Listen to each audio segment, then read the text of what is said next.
Assalamualaikum warahmatullahi wabarakatuh. Teman-teman, apa kabarnya? Semoga sehat selalu ya.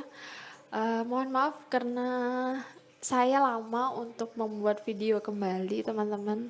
Qadarullah banget, teman-teman. Rasa disiplin saya sangat minim, teman-teman, ternyata. Untuk membuat video, mencari materi-materi yang saya butuhkan, it's so hard, teman-teman. Tapi doakan saya semoga Allah mudahkan ya, teman-teman. Semoga kita bisa saling sharing bareng tentang dunia ASN ini. Oke. Hari ini yuk kita sharing tentang 2023 honorer dihapus, lalu selanjutnya PNS. Wah, ini teman-teman, ada berita PNS digantikan robot, teman-teman.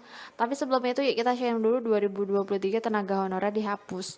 Wah, teman-teman pasti ini udah pada tahu ya, karena beritanya udah booming banget. Maksudnya udah beberapa waktu lalu sempat ramai sebelum berita mudik saat ini ya, teman-teman. Teman-teman mudik gak nih? Wah, semoga ya mudik selalu diberi kesehatan dan keselamatan sampai ke tujuan ya, teman-teman. Segera bertemu dengan keluarga tercinta dan merayakan Idul Fitri bersama.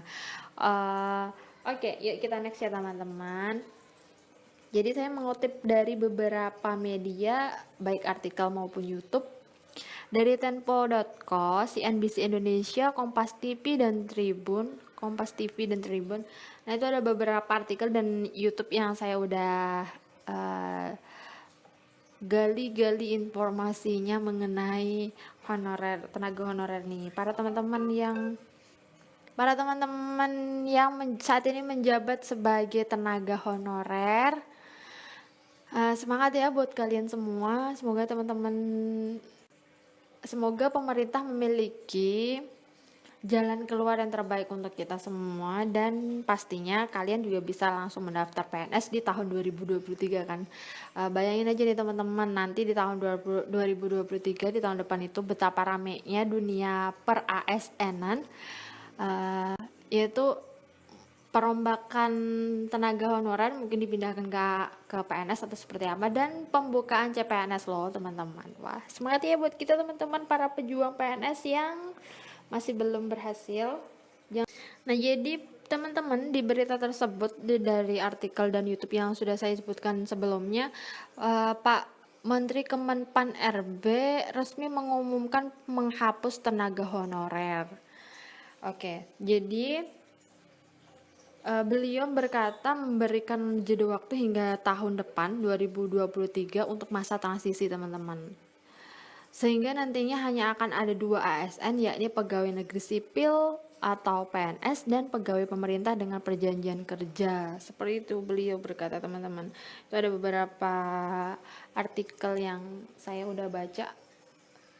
Dari beberapa artikel yang udah saya baca itu teman-teman bisa lihat, dan teman-teman juga bisa search langsung lewat googling atau lewat YouTube untuk memastikannya.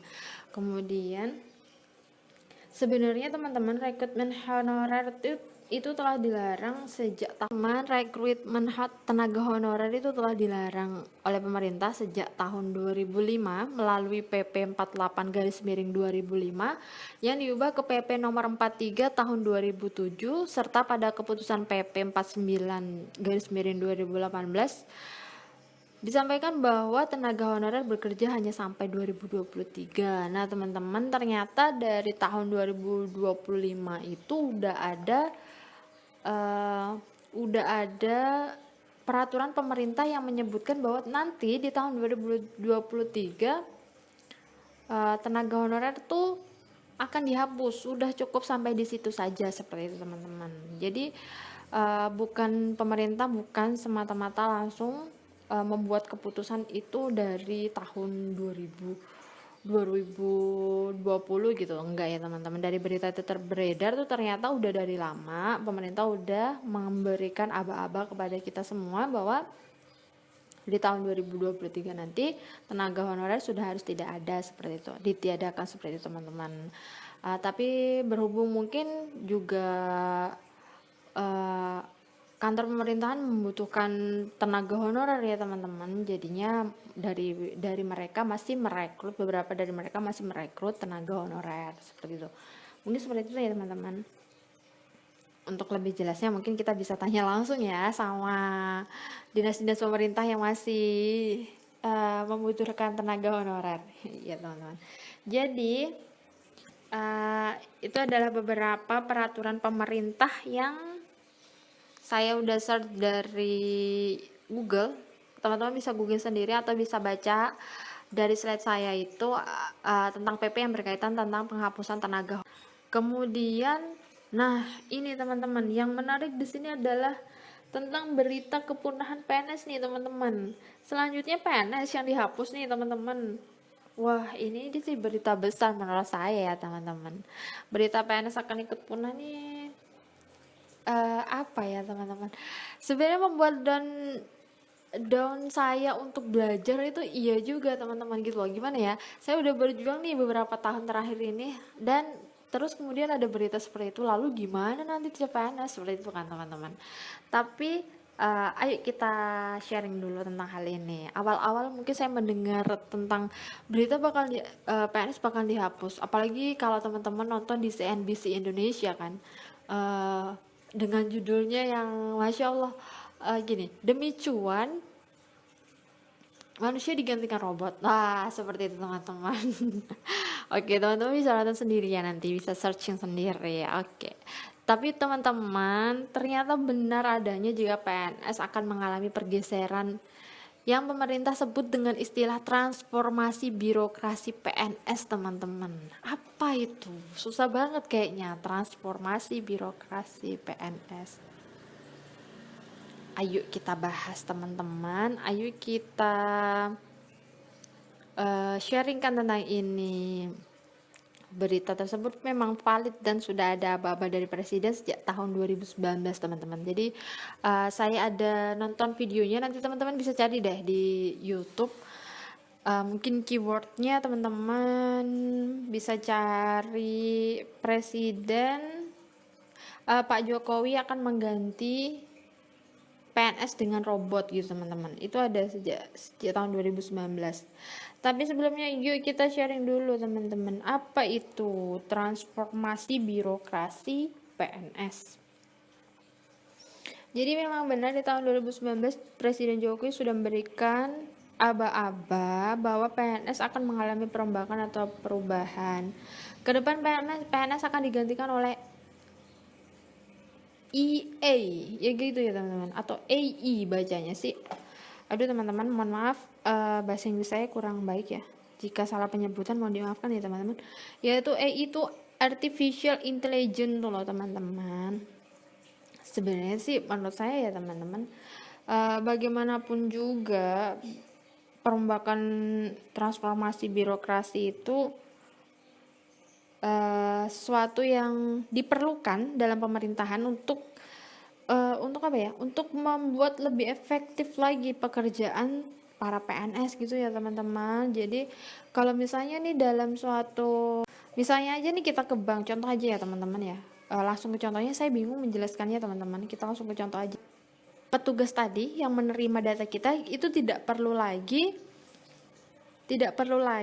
mengetik ulang, kita pun tidak perlu mengisi biodata tersebut teman-teman. Jadi kita cukup mungkin dengan ID card kita serahkan ID card kita, itu bisa langsung terscan dan bisa langsung muncul semua informasi tentang kita. Seperti itu teman-teman. Jadi lebih memudahkan untuk masyarakat juga dan juga untuk para PNS ya teman-teman. Nah, ini adalah salah satu video yang saya tonton di Sapa Indonesia Malam, di dialog pejabat diganti robot, itu efektif. Yang tadi saya sebutkan, saya nonton di Kompas TV, teman-teman bisa cari. Di video tersebut ada Pak Wakil Ketua Komisi 2 DPR, yaitu Pak Arief Wibowo, kemudian Pak Trubus Rahardiansyah sebagai pengamat kebijakan publik Universitas Trisakti, dan juga ada Nazim Mahreza, yaitu praktisi kecerdasan buatan atau AI. Nah teman-teman, di situ benar-benar dijelasin lengkap sih menurut saya mengenai pergantian antara PNS dan robot ini teman-teman. Tapi meskipun begitu teman-teman, meskipun kita udah mendengar berita itu, kita jangan salah paham dulu teman-teman. Kita nggak boleh suuzon teman-teman. Semua itu tentu ada pertimbangan yang pemerintah telah atur. Yuk kita share di next video ya teman-teman, biar videonya nggak kepanjangan dan kalian tidak pusing mendengarkan saya. Oke. Di video kali ini saya punya quotes dari Pak Renald Kasali. Quotesnya itu cintai yang Anda kerjakan, dan cinta itu yang akan menimbulkan prestasi. Jadilah pusat kontrol dari diri Anda sendiri gitu teman-teman. Bekerja dengan passion itu baik, tapi kalau kita menghabiskan waktu untuk mencari passion kita apa, itu mungkin tidak akan menjadi baik ya, karena kita akan membuang-buang waktu kita. Jadi saat ini kalian yang udah punya pekerjaan, nikmati dan cintai pekerjaan kalian. Dan yang belum bekerja, yang masih mencari pekerjaan, ayo kita ambil semua peluang yang ada. Kita jadi buat kita semangat, buat kita tetap semangat dan tetap cinta dengan segala aktivitas kita. Oke. Tetap berdoa dan jaga iman kita ya teman-teman. Oke, sampai sini. Kita lanjut di next video ya teman-teman. Assalamualaikum warahmatullahi wabarakatuh.